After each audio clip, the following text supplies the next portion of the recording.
अच्छा बेटा, कल हमने बात की थी एटम के बारे में कि एटम क्या है और इसका कुछ हमने बैकग्राउंड डिस्कस किया था। Now please everyone mute. Thank you for your cooperation. Okay.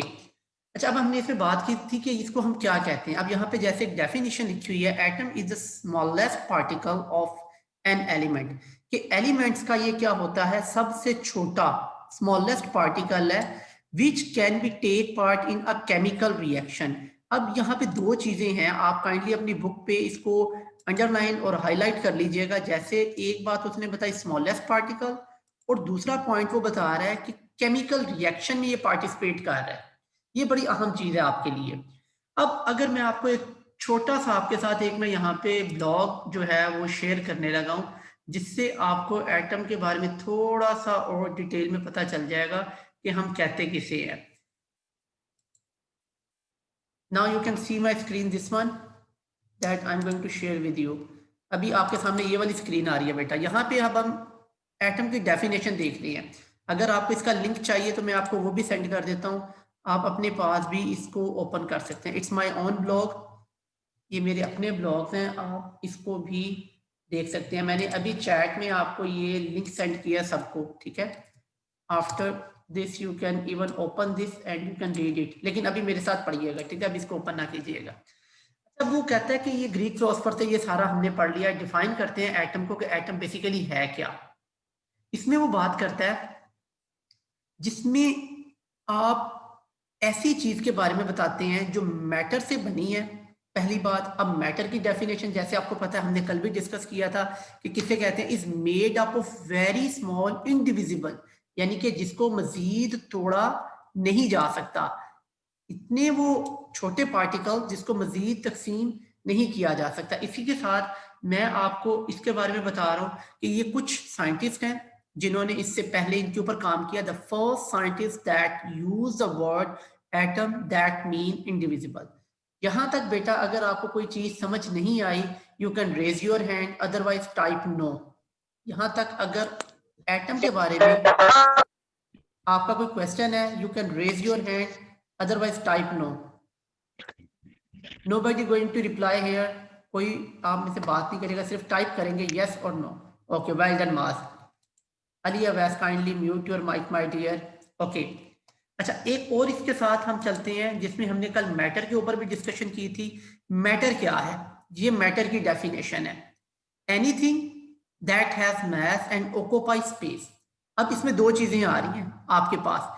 एक तो उसका कोई ना कोई वजन होगा, नंबर एक। नंबर दो, वो क्या रखेगा, स्पेस, जगह को घेरेगा। अच्छा, कोई मुझे एग्जांपल दे सकता है इसकी? कि टाइप करना है आपने, बोलना नहीं है, कि मैटर क्या क्या हो सकता है।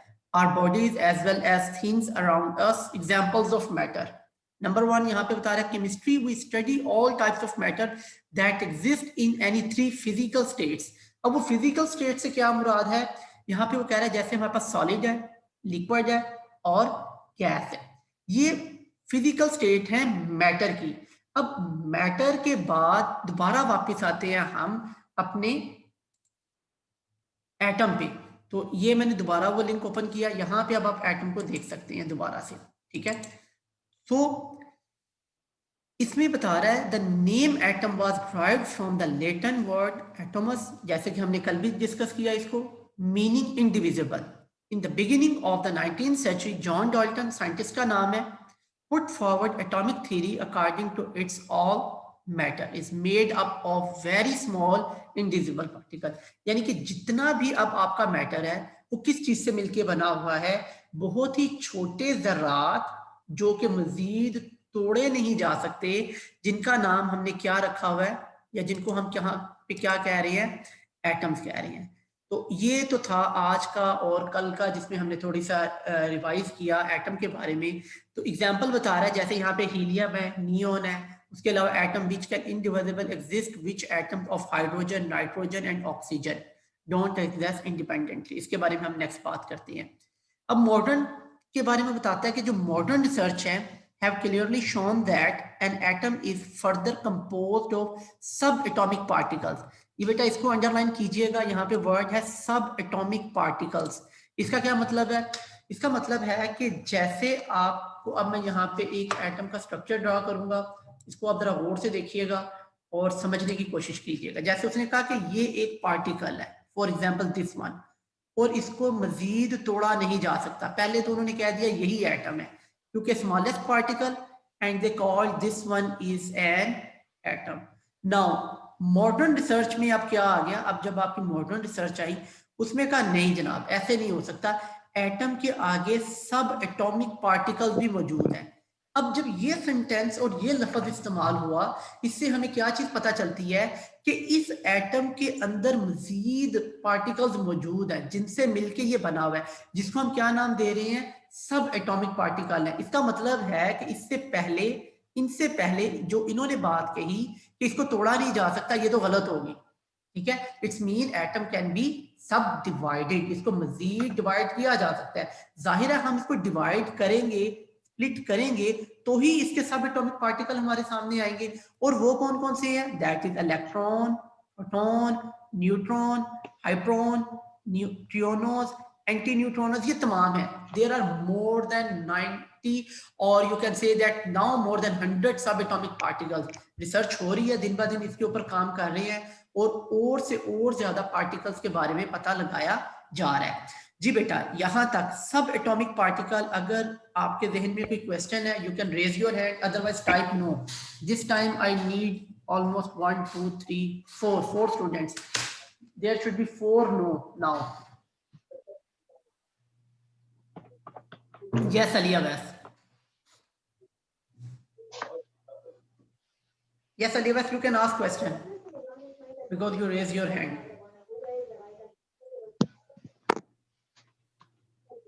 Ali Waris, sorry, I pronounced your name wrong. Ali Waris. Yes, my dear, you can ask question. Ali Waris, I can't hear you. If you have any question, you can type even you can't speak.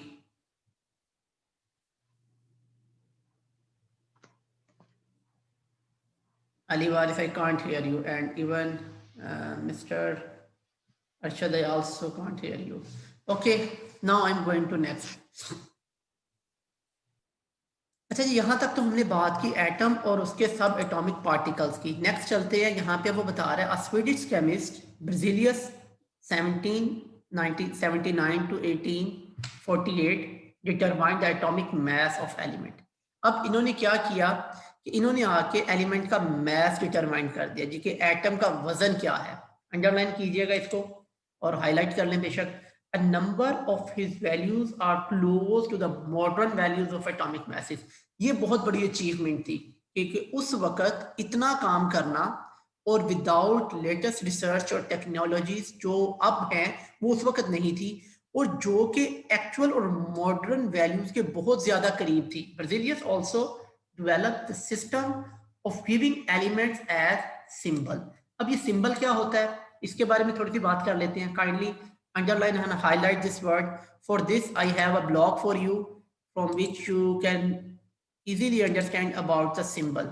Hope you, आपने इसके बारे में पढ़ा होगा grade 9 और 10 में, लेकिन अभी मैं आपके साथ एक ब्लॉग शेयर कर रहा हूँ जिसमें हम बात करेंगे सिंबल की, कि सिंबल कैसे बोलते हैं। Elements, okay, I think you can see my this screen, या okay, thank you very much sir. Okay, Now let's see. Elements are represented by symbols. अब जितने भी एलिमेंट्स हैं उनको रिप्रेजेंट किया जाता है किसके जरिए, सिंबल्स के जरिए। अब ये क्या होते हैं, which are abbreviation for the name of element.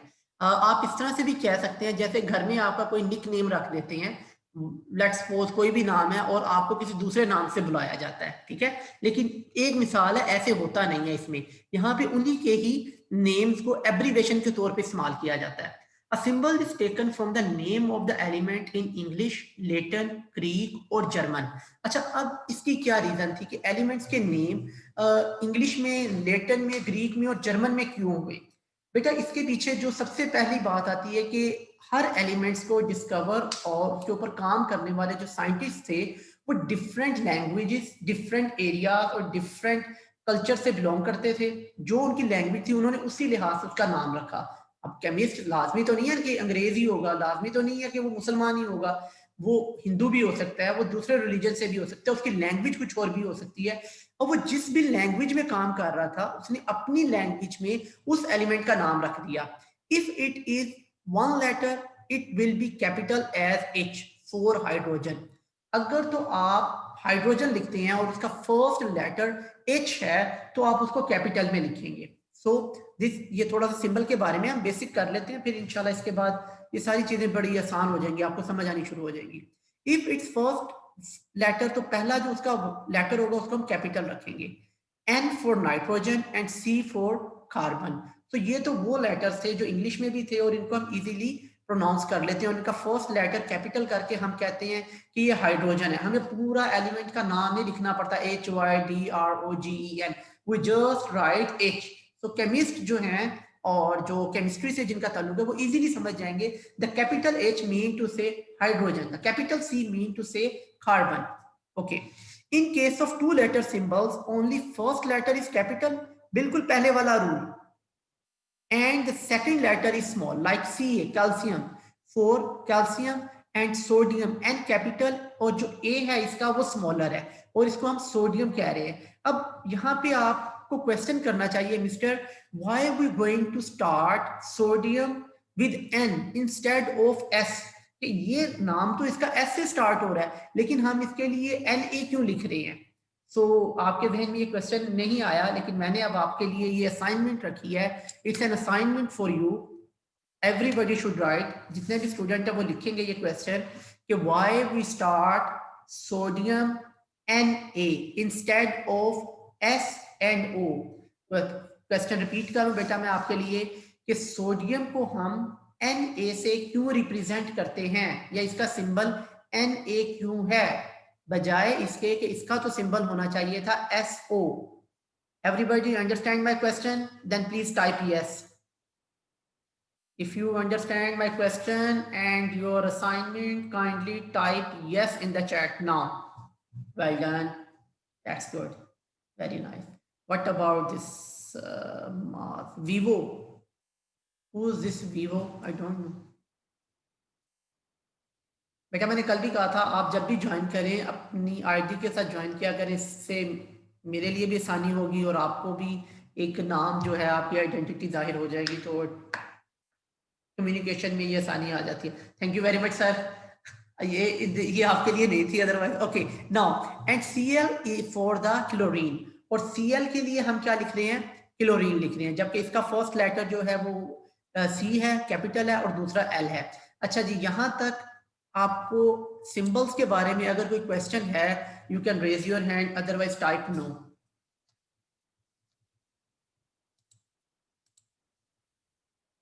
जी बेटा, सिंबल्स का कोई क्वेश्चन? इट्स सो इजी हो। ले जी आगे चलते हैं जी। दूसरा टॉपिक है जो आज का हमारा, इसमें हम एविडेंस बात करेंगे कि वाकया ही ये ऐसे एग्जिस्ट भी कर रहा है या नहीं, इसका कोई एविडेंस भी है या नहीं, या ये सिर्फ बातें ही है कि एटम है या नहीं है। तो इसके बारे में क्या बताता है वो हमें, इट इज नॉट पॉसिबल और impossible actually to see the atom, but the nearest possibilities to list its direct evidence is by using an electron microscope. अच्छा, पहली बात तो आपको ये बड़ी क्लियर हो रही है और हैरानगी के साथ बताने जा रहा हूँ कि अभी तक ऐसा पॉसिबल ही नहीं हुआ कि किसी ने पूरे का पूरा एटम देख लिया हो, पॉसिबल ही नहीं है, बहुत छोटा है। अगर मैं आपके सामने यहाँ पे एक डॉट लगाता हूँ, फॉर एग्जांपल ये एक डॉट है जो आपको रेड कलर में नजर आ रहा होगा, ये मैंने इसको सर्कल किया आपके सामने। अगर आप इस डॉट का 1000वां हिस्सा भी कर लें, यस वीवो you raise your hand, yes my dear, why you raise your hand? अच्छा, अगर आप इस एटम का यहाँ पे ये जो डॉट है इसका 1000वां हिस्सा भी कर लें, उससे भी छोटा एटम होगा इस डॉट का, तो वेरी आप कह सकते नाउ अभी कोई भी बात इम्पॉसिबल की जाने से बेहतर है कि हम उसको कहें कि बहुत मुश्किल है देखना। तो पहली बात है कि अभी तक तो पॉसिबल नहीं हुआ, लेकिन वो कहते हैं कि उसके करीब करीब, नियरेस्ट पॉसिबिलिटी का मतलब है कि हम कुछ इस तरह से क्लाउड, कुछ ऐसी छवि, धुंधली सी कोई पिक्चर देख लेते हैं कि हम कहते हैं ये एटम हो सकता है bye using an electron microscope. और वो कौन सी हम डिवाइस इस्तेमाल करते हैं इसके लिए, kindly underline this word, electron microscope. आपको पता है माइक्रोस्कोप जो है डिफरेंट टाइप्स की होती है, ठीक है, आप बायो में पढ़ चुके होंगे इसके बारे में। एक आप लाइट माइक्रोस्कोप पढ़ते हैं जो कि आपकी लैब में मोस्टली यूज होती है, ठीक है। दूसरी आप करते हैं जो इलेक्ट्रिकल माइक्रोस्कोप होती है, और ये सबसे पावरफुल माइक्रोस्कोप है जिसको हम इलेक्ट्रॉन माइक्रोस्कोप कहते हैं। इसको अब इलेक्ट्रॉन माइक्रोस्कोप क्यों कहते हैं? जैसे कि लाइट माइक्रोस्कोप में आप सिर्फ जो सूरज की रोशनी है या जो आम लाइट है उसको इस्तेमाल कर रहे होते हैं। जो दूसरी माइक्रोस्कोप है जो इलेक्ट्रिकल, उसके लिए आप पावर बीम ऑफ लाइट इस्तेमाल करते हैं। And this the electron microscope, इसके लिए जो आप सोर्स और मीडियम इस्तेमाल करते हैं उसको देखने के लिए, उसमें आप इलेक्ट्रॉन्स को इस्तेमाल करते हैं। इतनी हाई बीम होती है उसकी। A clear and accurate image of an object that is smaller than the wavelength of the visible light cannot be obtained. वो तो हम नहीं देख सकते जो एक क्लियर इमेज होती है। Thus, an ordinary optical microscope can measure the size of an object up to above 500 nanometre. ये माशाल्लाह हमारे साथ मैथ के टीचर है, ये बहुत इजीली इसको अंडरस्टैंड कर रहे हैं कि ये कितनी छोटी मिकदार है जिसको वो फाइंड आउट कर सकती है। Our objects of the size of an atom can be observed in an electron microscope. It use beam of electron. ये देखें, जैसे मैंने आपको पहले कहा, kindly underline this statement कि इलेक्ट्रॉन माइक्रोस्कोप में हम क्या करते हैं, it use beam of electron instead of visible light. ठीक है जी, अंडरलाइन कीजिएगा, क्योंकि जो हमारे पास दूसरी आम माइक्रोस्कोप है उसमें हम इस्तेमाल करते हैं लाइट को, जबकि इसमें हम क्या इस्तेमाल करते हैं, इलेक्ट्रॉन्स को, because wavelength of the electron is much shorter than the visible light. जितनी छोटी वेवलेंथ होगी उतनी उसकी इंटेंसिटी बढ़ जाएगी और जो इमेज होगी वो आपको क्लियर नजर आएगी। सो यहां तक बेटा अगर कोई क्वेश्चन है kindly raise your hand, otherwise type no.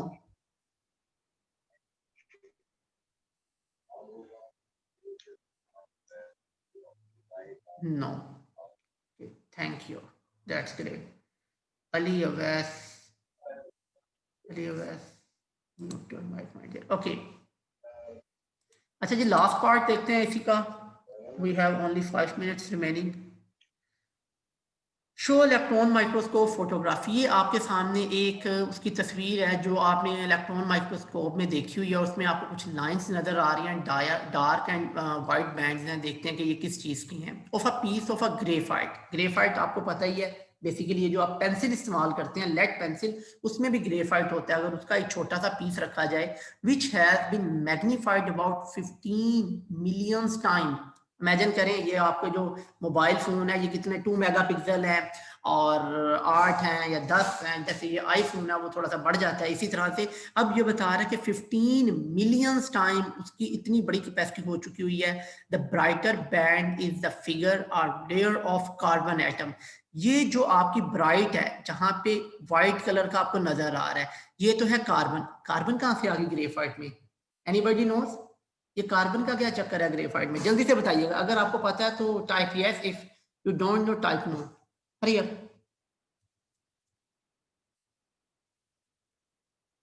Quickly. इसमें बॉन्ड के लिए है सर। ये कार्बन कहाँ से आ गया? हम तो ग्रेफाइट बॉन्ड की के बात लिए कर रहे हैं कार्बन कार्बन का। बेटा, हमने तो ग्रेफाइट की बात की है, तो कार्बन कहाँ से आ गई बीच में? गलत तो नहीं लिख दिया इसने? क्या ख्याल है? Yes, hurry up hurry up. Well done Ali Waris, आपने बड़ा अच्छा जवाब दिया, वेरी नाइस। मैं आपको बताता हूँ बेटा, ये जो डायमंड है और ये जो ग्रेफाइट है ये कार्बन से मिलके बना हुआ है, ठीक है। ये उसी के एलोट्रॉप्स है, इंशाल्लाह फर्दर हम इसको डिस्कस करेंगे आगे। तो ये जो ग्रेफाइट जिस एटम से मिलके बना हुआ है वो कार्बन है। दैट्स द रीजन वो यहाँ पे कार्बन बता रहा है कि ग्रेफाइट का जब हमने पीस रखा उसका जो कॉन्स्टिट्यूएंट था जिससे वो मिलके बना हुआ था वो क्या चीज थी? कार्बन थी, ठीक है।